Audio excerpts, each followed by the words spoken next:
Emma never asked questions, and Lucy never spoke out loud. But when Daniel moved in, their silence became the deadliest sound in the house. This hook sets a mysterious and suspenseful tone, introduces all three main characters, and hints at hidden truths and a dark outcome, pulling viewers in with intrigue and tension. Daniel Grant always believed that life had given him a second chance, a quiet town, a respectable job, and a wife who saw something in him worth loving. Emma was calm, thoughtful, and steady. She was everything he thought he'd never deserve. And when they married, he inherited something else he never expected. A stepdaughter named Lucy. 10 years old, withdrawn, and oddly observant. She rarely spoke and never smiled. But Daniel tried. He wanted to be a good man, a good husband, a good stepfather. More than anything, he wanted to leave the past buried. They moved into a modest 2-story house on Ridgeway Lane, a house tucked into a pocket of woods, where the nearest neighbor was a 1/4 mile down the road. Emma loved the isolation.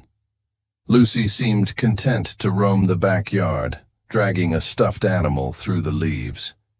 Daniel went along with it, though the house felt too quiet, too still. Sometimes at night, it almost seemed like it was holding its breath. The first week was uneventful. Lucy stayed in her room, and Emma decorated the walls with warm tones and vintage frames. Daniel spent his time working remotely, answering calls and pretending he wasn't watching his family like a stranger. The adjustment was slow, but they were trying, or at least pretending they were normal. Then Lucy started drawing. At first, it was nothing unusual, scribbles of trees, animals, the house. But the more Daniel looked, the more unsettling it became. Every drawing featured the same thing: a tall, faceless figure standing in or near a doorway. Sometimes in Lucy's room, sometimes outside the house.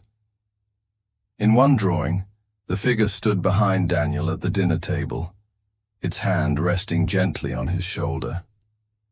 He mentioned it to Emma, who brushed it off. "Kids see things," she said. Lucy had always been a little imaginative, especially after what she'd been through with her father's death.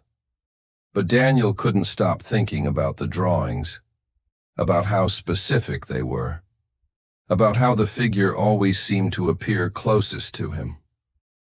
Late one night, Daniel walked past Lucy's room and noticed the light still on. Her door was cracked. Inside, she was sitting cross-legged on her bed, sketching with sharp, deliberate strokes. He didn't say anything. He watched for a moment longer, then saw what she was drawing. It was the house, their house. But something was off. There were more windows than the real house had. The roof was taller. There were strange symbols scratched into the foundation. And standing in the upstairs hallway window was the figure again, taller than ever, stretching almost to the ceiling. Daniel's stomach twisted. The next morning, Lucy left the sketchbook open on the kitchen table.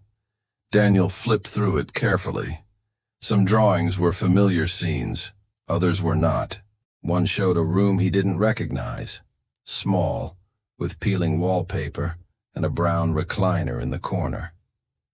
The window in the drawing was cracked, and a single eye peeked through. Below the image, Lucy had written the words, "He remembers." Daniel slammed the book shut and shoved it into a drawer. He tried to convince himself it was just a coincidence. Maybe she had seen an old photo. Maybe she was just creative.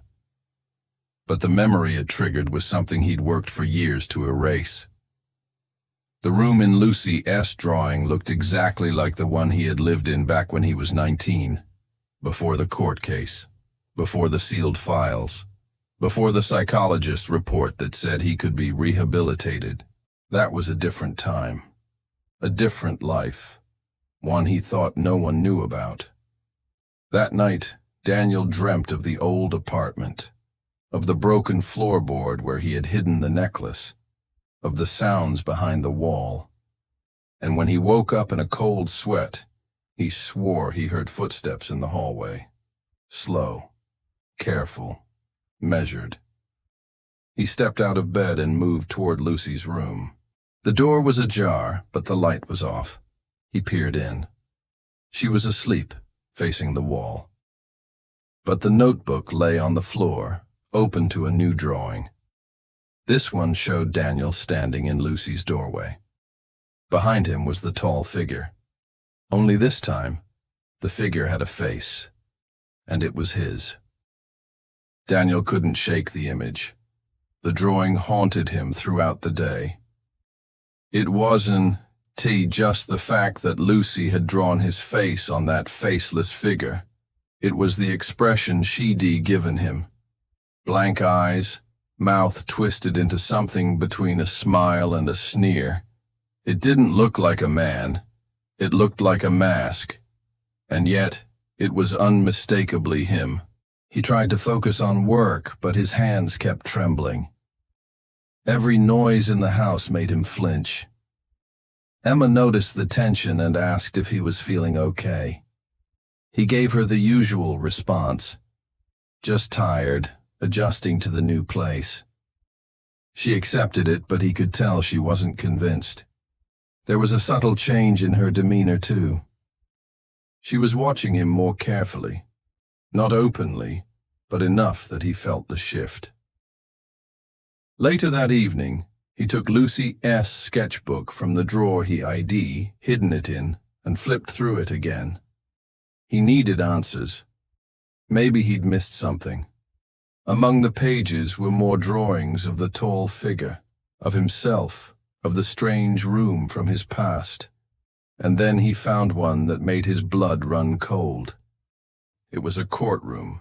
Lucy had drawn pews, a judge's bench, a witness stand, and in the back row, sitting alone, was a small child. Her eyes were large and hollow. Daniel stared at the figure and realized who it was meant to be, Lucy. She had drawn herself watching the trial. But she hadn't been there. She couldn't have been. She was too young. No one had known about the case outside of a sealed list of court personnel and his therapist. He had made sure of that. He took the sketchbook and went upstairs to confront Emma. He didn't show her the drawings, but asked her again about Lucy's father. What kind of man had he been? What happened to him? Emma stiffened. She said he died in an accident, fell asleep at the wheel late one night and crashed into a tree. Daniel nodded, pretending to accept it. But the story didn't sit right. There was something too polished about it, too rehearsed. That night, he searched online for any mention of Emma's past. Her real name, the one she had before they married, led to almost nothing. No obituaries, no marriage records, no death notice for a husband. It was like her history had been erased, just like his. The next morning, Daniel drove into town under the pretense of buying groceries. Instead, he went to the public library. In the back corner, buried in digital archives, he searched local newspaper records using Emma's old name. Eventually, he found something. A brief article, dated 11 years ago, about a man named Richard Hale. Died in a single-vehicle crash on a rural road. Survived by a cousin, Emma Hale, and his two nieces, Maya and Lucy. The detail struck him hard. Maya. The name pulled him back to a memory he had spent years suppressing.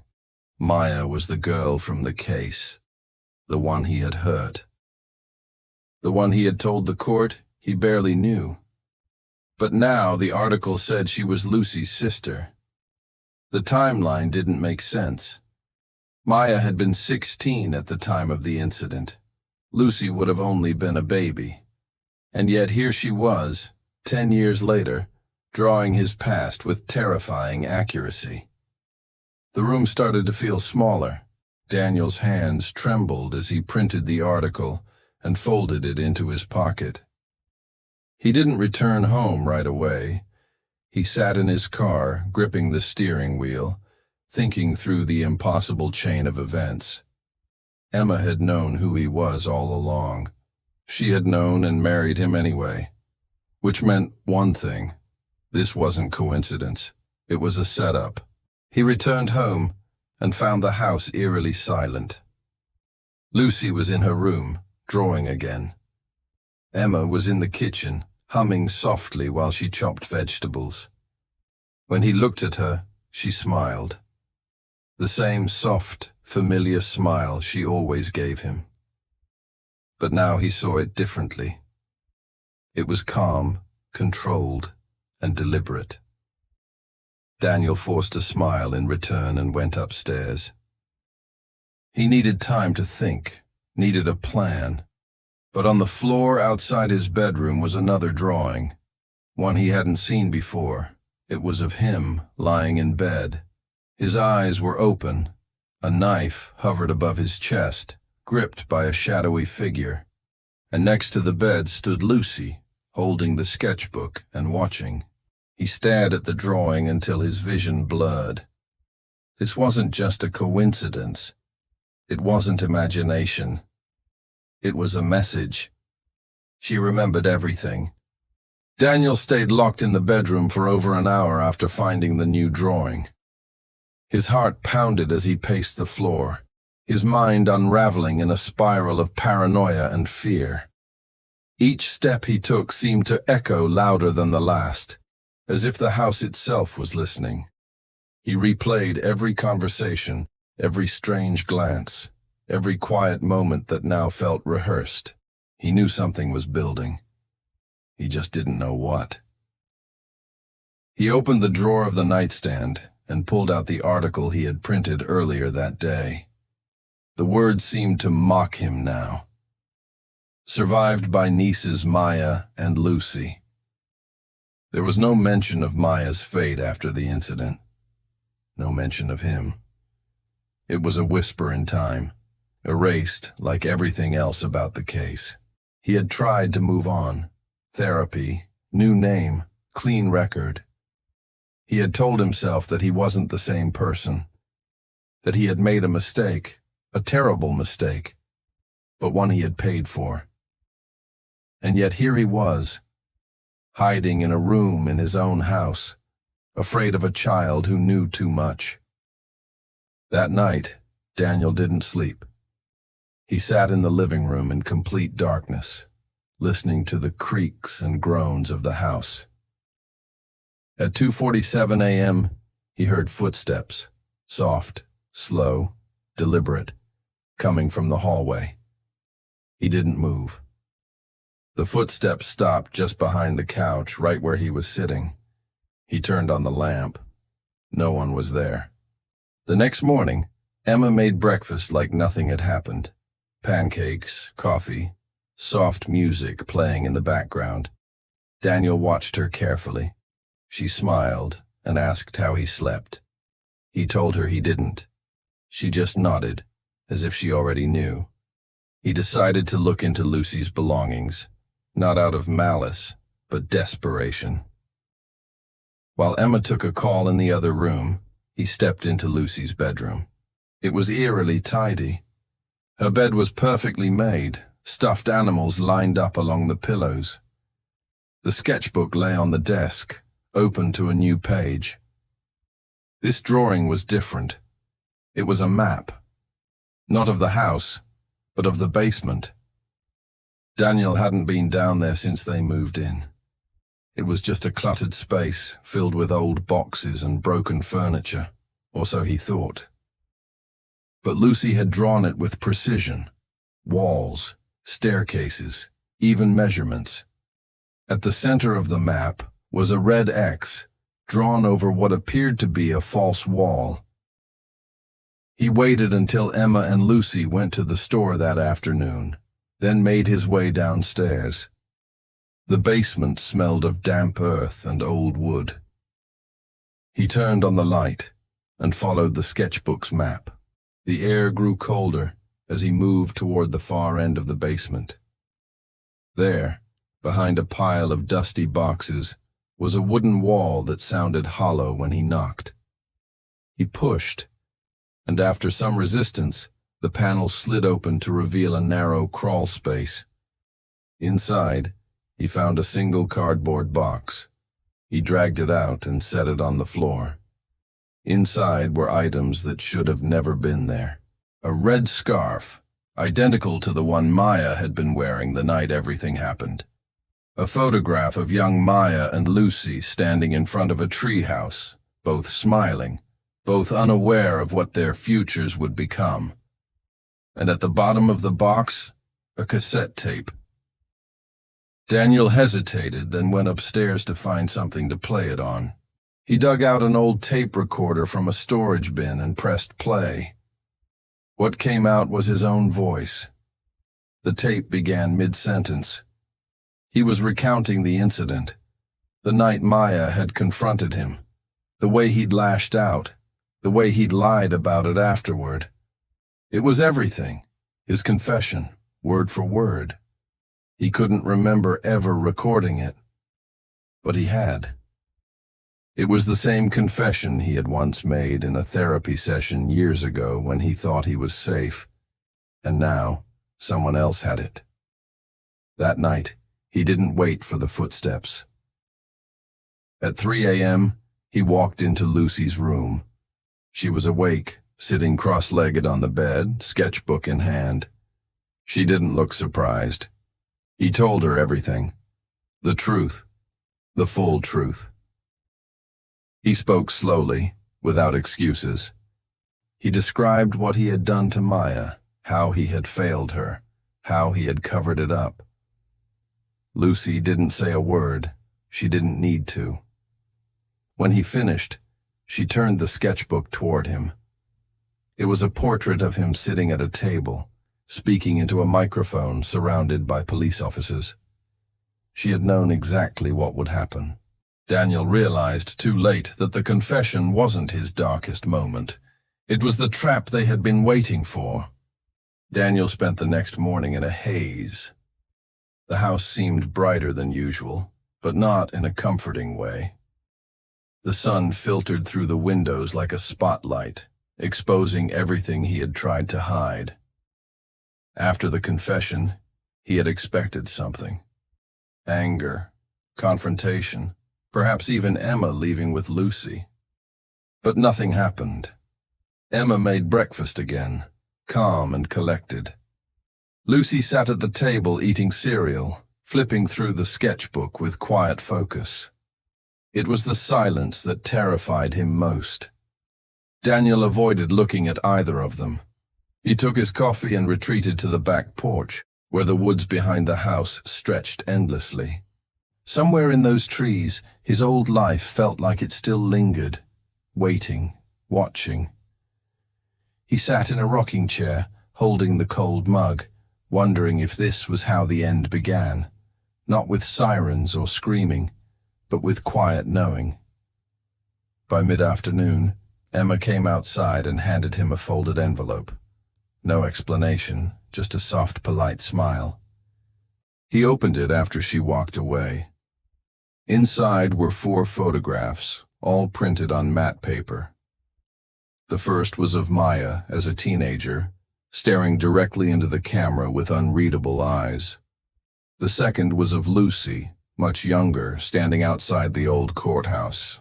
The third was a grainy security shot from inside a juvenile facility, Daniel's face unmistakable, circled in red ink. The last was the most recent. A blurry image of him sitting at the kitchen table from just days ago, reading one of Lucy's drawings. There was no message, no threat. The photos spoke for themselves. They had all the pieces. They had always known. He staggered back inside and went straight to the basement. He needed to destroy the tape, burn it, bury it, do something. But when he reached the crawl space, the box was gone. So was the cassette recorder. Only the hollow space remained, echoing with the truth he had finally let slip. Panic set in. He tore through the basement, the living room, the closets, searching for any trace of the tape. He even checked the trunk of his car. Nothing. The confession, his secret, was no longer in his possession. That night, he barely spoke. He sat through dinner in a daze while Emma and Lucy talked quietly, their voices like soft radio static in the background. When Emma cleared the dishes, Lucy remained at the table, still sketching. Daniel couldn't help but glance down. The latest page was unfinished, just the outline of a house on fire, black smoke curling into the sky. A single figure stood outside, watching it burn. He didn't ask who the figure was. He already knew. In the early hours of the morning, he woke suddenly, heart pounding. A soft tapping echoed through the hallway. He slipped out of bed and followed the sound. It led him to the front door. He opened it slowly. A man stood on the porch, wearing a dark jacket and holding a thin folder. He didn't smile or introduce himself. He just handed Daniel the folder, turned and walked away without a word. Inside the folder were legal documents, a formal report from a private investigator. It outlined Daniel's sealed juvenile record, his therapy transcripts, even details from his expunged case. All of it. Everything he had fought to bury. There was also a letter stapled to the back, handwritten, neat cursive. It read, "We forgive nothing. This isn't punishment. It's remembrance." Daniel dropped the folder and sat on the stairs, trembling. It wasn't just Lucy. Emma had known too. They had planned this together. Maybe even from the start. He had walked into a trap disguised as a family. Later that day, Lucy handed him a final drawing. This one was different. It showed the inside of a prison cell, a bed, a sink, a barred window. And sitting on the floor, back against the wall, was a man who looked like Daniel. His head was down, his hands open, as if waiting. At the bottom of the page, she had written 3 words. "It's almost time."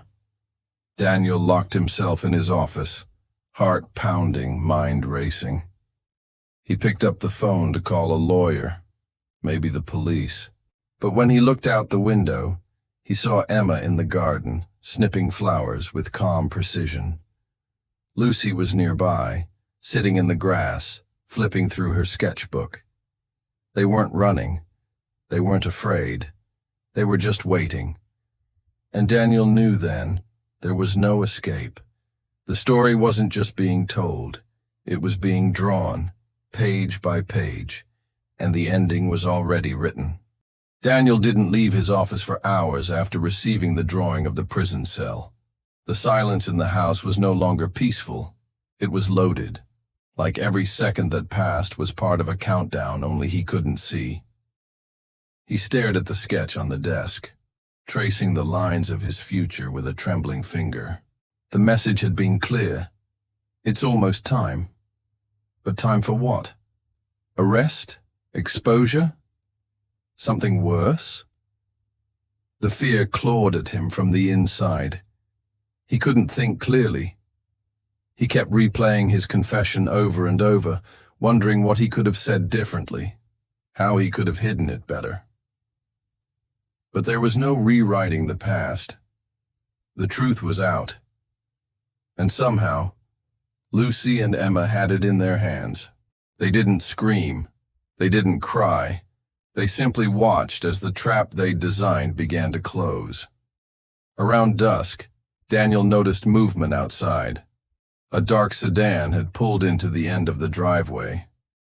It sat there idling, no one stepping out. His breath caught in his throat. He stepped back from the window, watching the car from behind the curtain. 5 minutes passed, then 10. Still no one moved, and then just as suddenly, the car reversed and disappeared down the road. When Daniel turned around, Lucy was standing in the hallway watching him. No sketchbook this time, just her.